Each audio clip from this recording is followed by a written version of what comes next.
This week on Words Apart, Mim and I will be interviewing Stacey Clare, the co-founder of the East London Strippers Collective and the author of the upcoming book, The Ethical Stripper. So welcome to the show, Stacey. Hi. Hello as well. Thanks for having me. No worries. The reason we've invited you here today is because you came and did one of the workshops in the SLiICE program, and then straight away I just sort of called Mim and I said, "Oh, yeah, she just literally was talking about you so much after. Could see how inspired I think Pauline became after having that talk with you. It was amazing, and was literally, you were just like, you have to check her out, and so it was amazing to actually meet you. Flattery will get you everywhere, guys. Well, I started stripping 12 years ago, and I was on a break from my degree. I was doing an art degree in Scotland, and I was skint. I just needed cash injection, and I was just, a bit of a party girl, quite wayward, quite having a lot of fun and dancing and learning to pole dance. And I was going around house parties with a pole and performing in warehouses and stuff. And people were like, "Are you a stripper? Where do you work?" I was like, "I'm not a stripper." And they were like, "Why not?" So I ended up just through friends, through a kind of series of connections, just ended up auditioning in a couple of the local clubs, and then just, got a job, started working. I think I remember making £130 on my first night and being like, "Oh my God, that's more than I'd ever made on any shift in any of my crap minimum wage jobs previously, Yeah. And so, it wasn't always that great, because I actually started dancing in 2006, which was a couple of years before the economic crisis, but it was when the kind of credit crunch kind of started kicking in. So there were already a bit of a kind of economic downturn. And the thing about stripping as an industry is it relies on disposable income. It kind of relies on, that's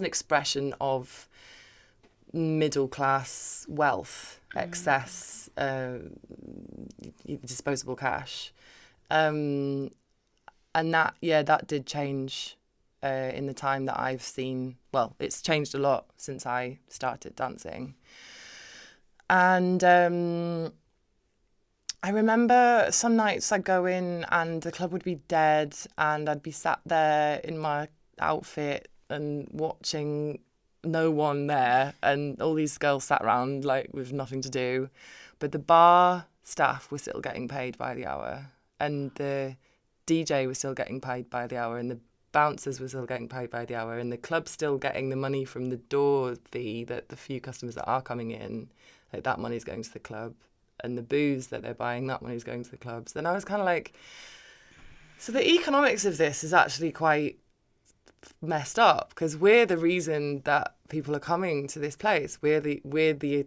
attraction, isn't it? So, but we're not getting paid. We actually have to pay the club to work.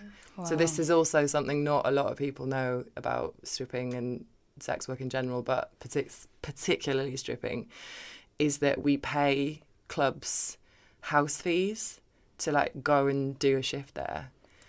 It's a business model that was born about 20 years ago during a period of total excess, late 90s. It was the boom period, and there was just bankers' money, just flying around. And so what the clubs then did was they were like, well, these girls are making extortionate amounts of money, we'll just take a cut of that.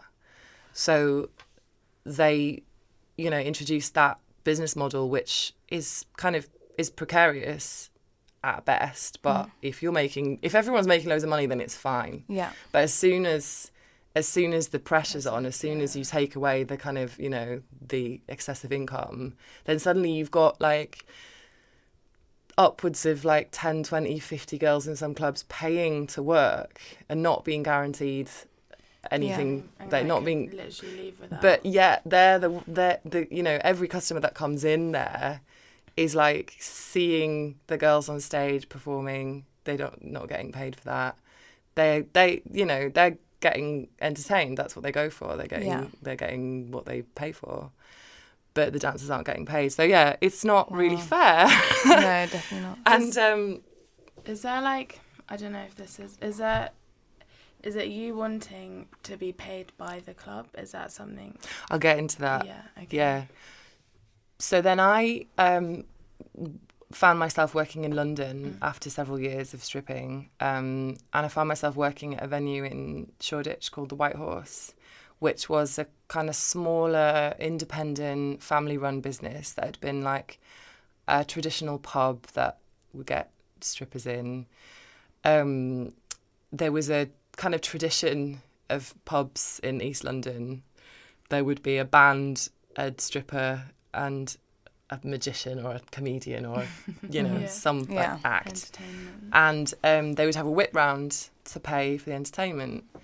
And this kind of idea of the whip round is still maintained today. Like there's still venues in Shoreditch where the dancers go around the customers, like on the floor, collecting tips. So each customer has to tip the girl £1 coin into like a pint jug. Mm-hmm. And a lot of people think that's quite demeaning, but from my point of view, I'd rather be paid to go on stage, even if it's just a £5, than not be paid at all. Then, so in those places, they appear to be quite kind of rough, actually. They're a bit sort of, that's a bit of a low end kind of backstreet joint. But actually, the working conditions in some of those East London clubs are actually better than the likes of Stringfellows, Spearmint, Rhino. These clubs are taking 50% commission off of everything the girls make. There's like these kind of high-end corporate places in central London. So and that's not even going into the treatment, as in how managers and staff sort of behave towards dancers. Like there's layers and layers of internalized kind of shaming and blaming and kind of demoralizing sort of stuff. Like it's it's really not a very good environment to work in a lot of the time.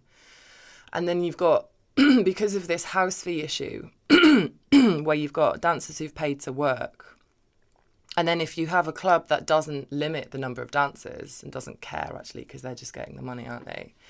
Then you then have this toxic sense of competition among the workers, where we're all then like fighting amongst ourselves on the floor for the VIP money for the customers.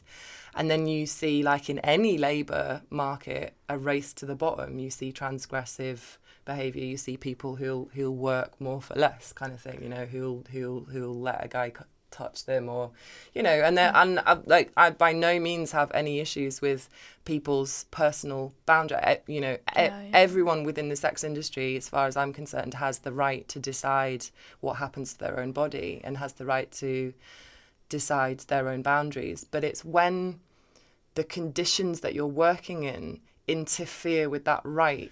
It's when the economics of it remove your ability to uphold your boundaries.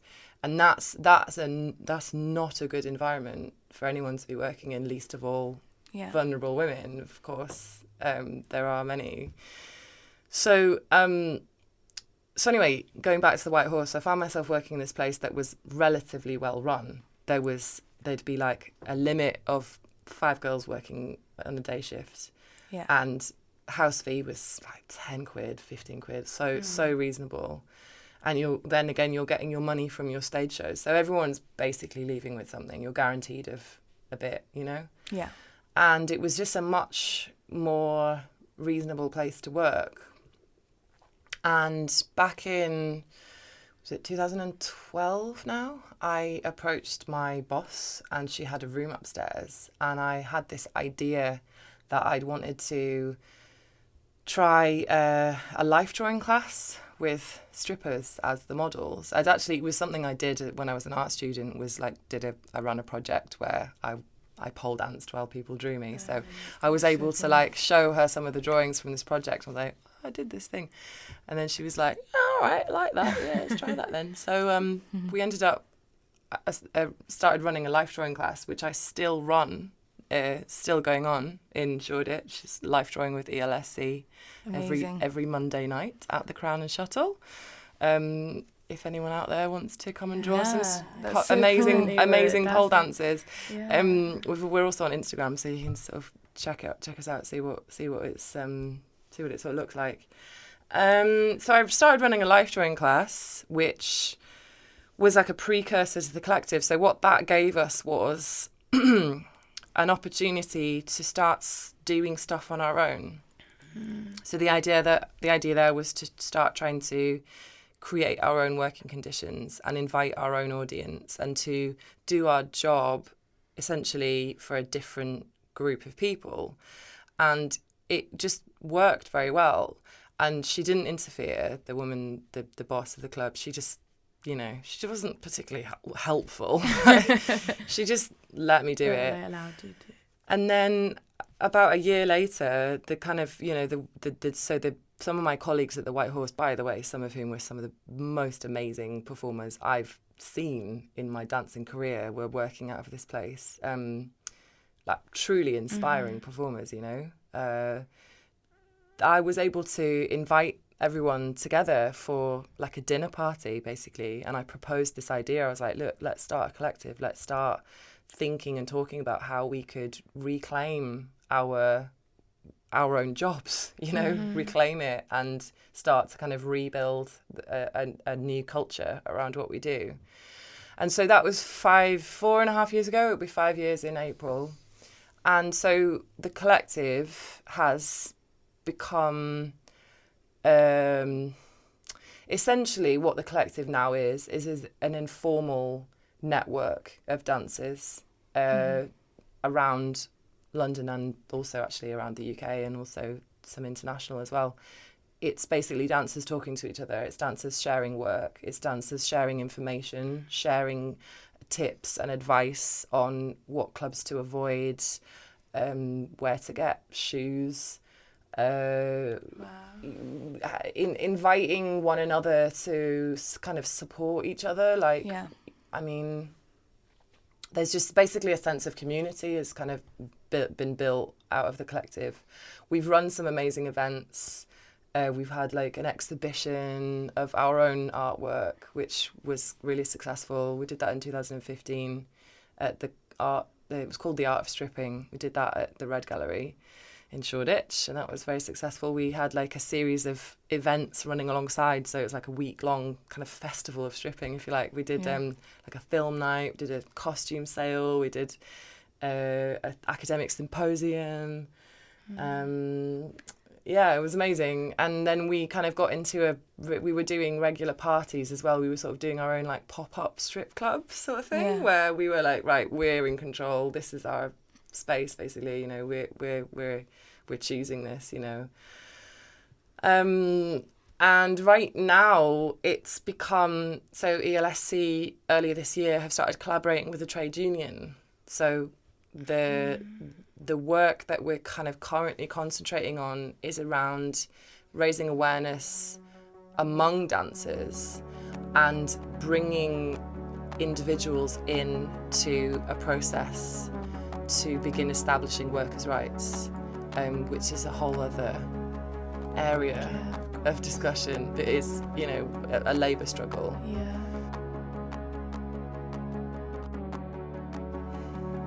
In the UK right now, sex work is not actually criminalised, but all sorts of kind of behaviours around it are.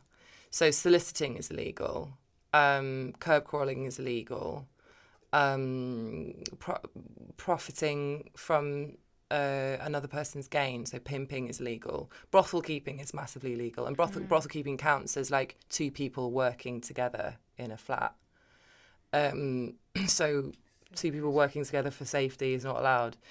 And so you kind of you see people getting sort of criminalised for not necessarily the actual act, but it's the things that you need to do in order to make it happen. And currently in the UK, stripping is not criminalised, it's legalised. Legalisation looks like the state allows it but controls it.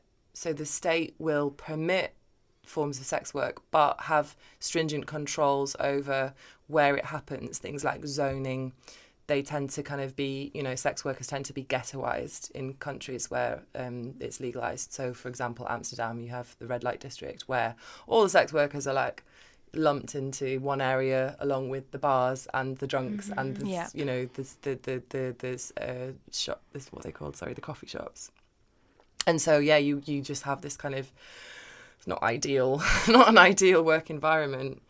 And also you have the state kind of controlling workers by imposing kind of licensing restrictions. If you want to be a sex worker in the Netherlands, you have to jump through a whole load of bureaucratic hoops to become legal, to become formal. You have to obviously have the legal right to work in that country. So if you're a migrant worker, tough shit, you're outside the system. You can't benefit from any of the protections that would be afforded. Yeah. The licensed workers.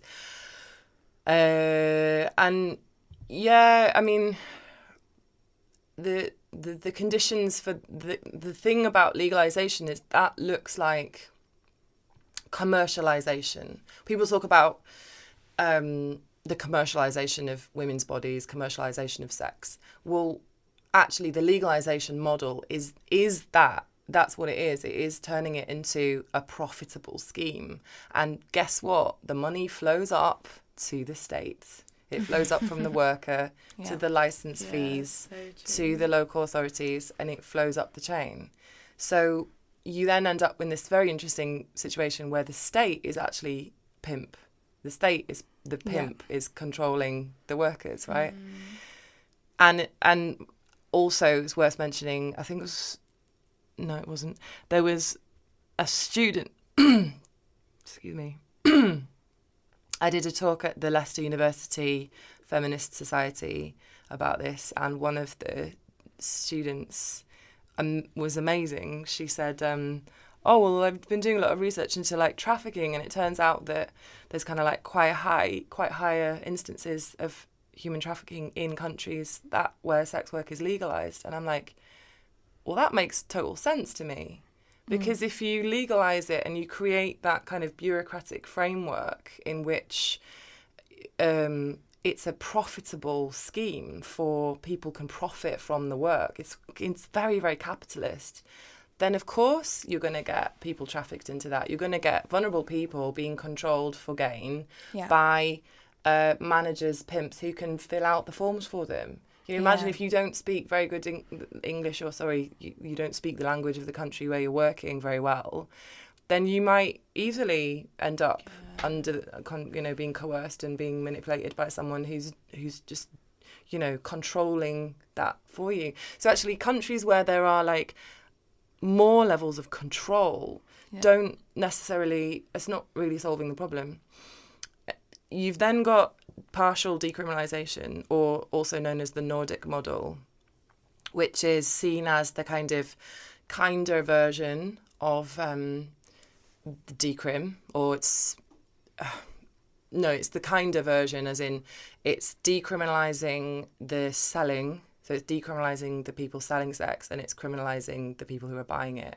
So it's going after the market. It's basically like end demand by criminalising the clients. And there's a very good book out at the moment called Revolting Prostitutes by Juno Mack and Molly Coddle. And that book will explain everything you need to know about why the Nordic model is not working in any of the countries where it's been implemented. It's good. It's really good to be invited to come and talk to students, and it's great to raise awareness. Also, I think it's something that people don't have awareness of, but also are unsure of what to believe for themselves. I think for myself and maybe many other people, there's this idea of wanting to see sex work as not this really negative thing, but not actually knowing what it actually is, and where you can where your views stand in it. Yeah, well, I think there's a lot of fear, there's a lot of anger, and there's a lot of fear, and I think there's a great deal of hesitation, because I think for some people the idea of like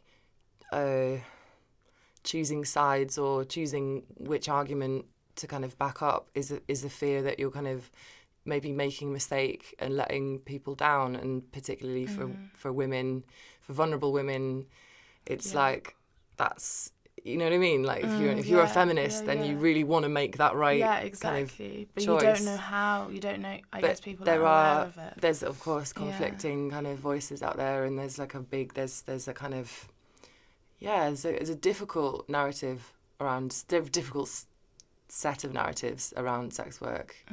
Of course, many of which are not good. So I feel like, I mean, the emerging narrative coming out of the sex worker activist community is we want policy and legislation that recognises our rights as workers and protects us from being like further marginalised.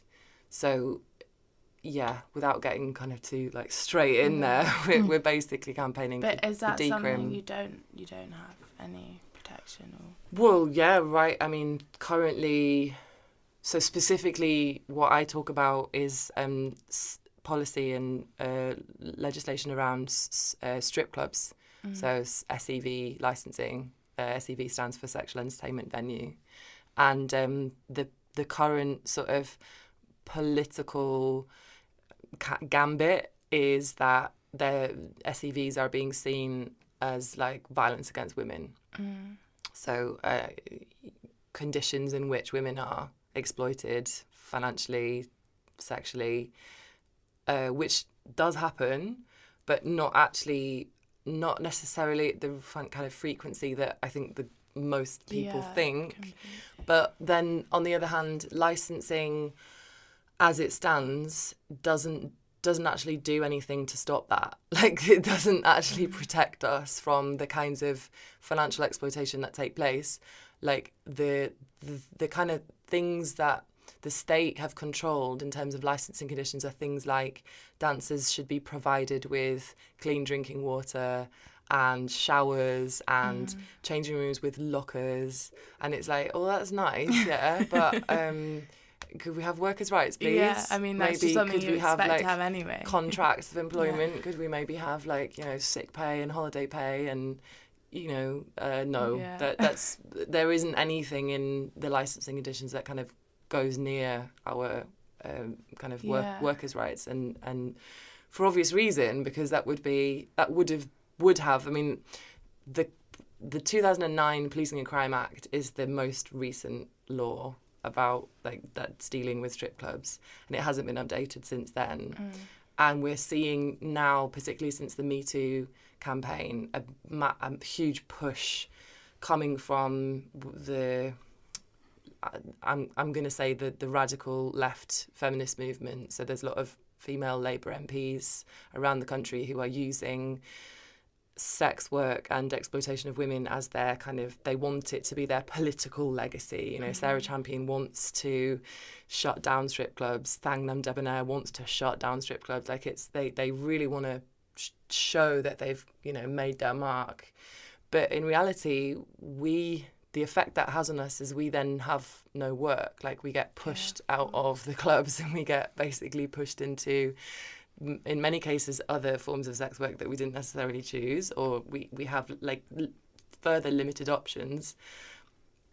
Or we see a rise of like agencies. So I've got friends, I've worked for agencies myself, so where you don't have strip clubs to work in, you go and work for like an agency where you get booked to do private gigs and jobs in hotels and flats and things like that for like stag parties, and they're not safe necessarily places. Well, there's probably no protection. Well, there's no protection whatsoever there. You know, there's no infrastructure and there's no sense of like accountability that you would have in a licensed premises.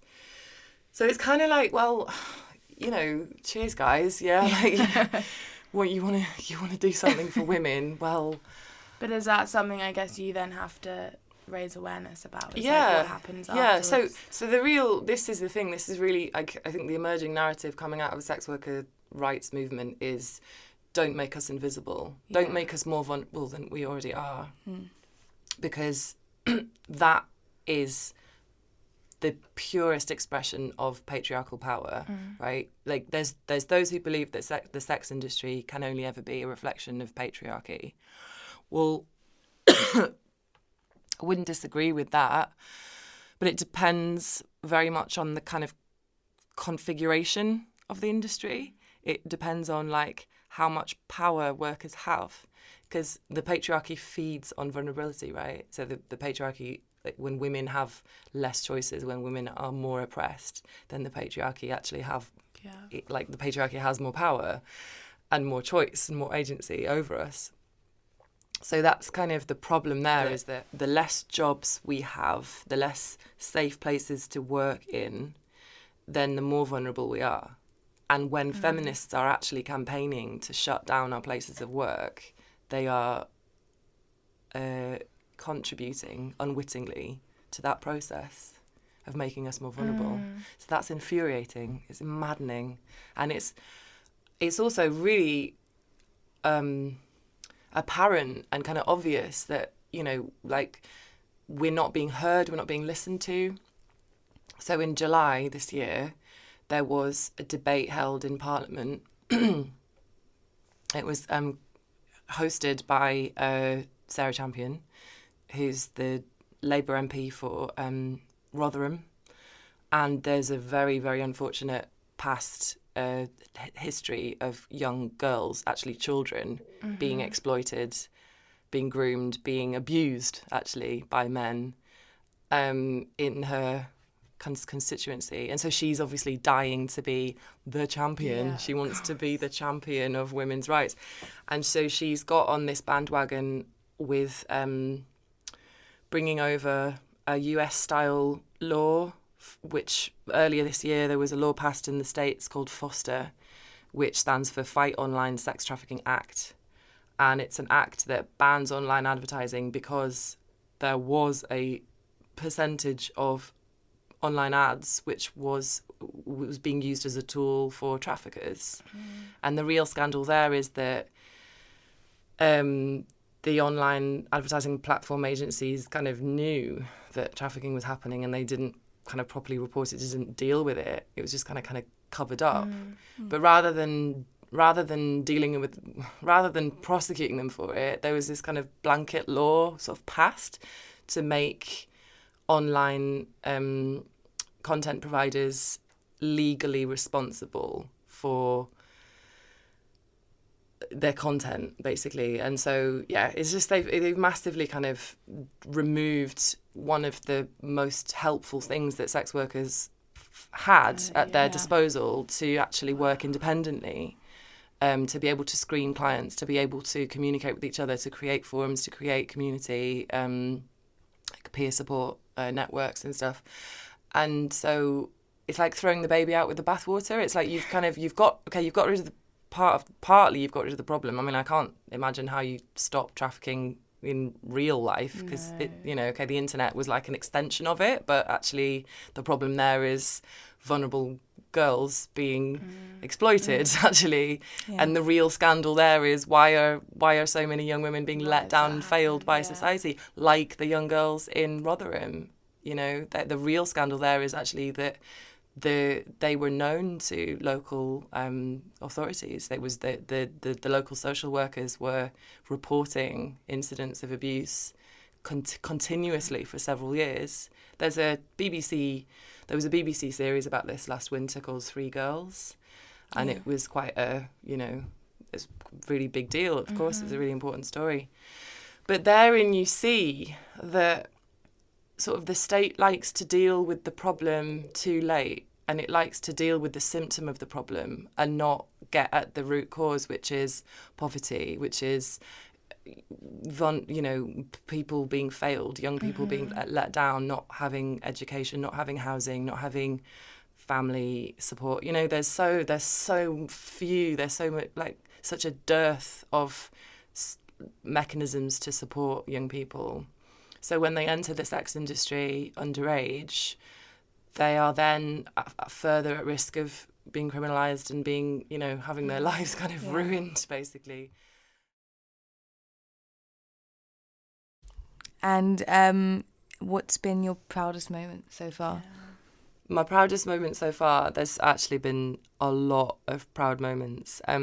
Maybe one of the proudest moments has been this year when on the 8th of March, the International Women's Day on the 8th of March was a really big deal this year. In London, there was a big march through Soho, and it was a sex worker-led march with an extraordinary number of allies. Hundreds of people, could have been thousands, we'll never know, but we basically shut down Soho, and it was the biggest sort of like sex worker rights march that I've ever seen, and it was really, really powerful. But probably one of my proudest moments of all time was actually captured in a photograph that is linked in with this talk. So I believe that listeners can see this image. It's a picture of a girl dancing. She's doing like a sort of shoulder stand splits move on a stage, and behind her are a load like the audience, and it's not a typical audience, as in it's not like a bunch of middle-aged men. It's actually mainly women, and there's one woman in particular who's kind of just throwing her hands up in sheer kind of reverence, and the look on her face is just pure joy.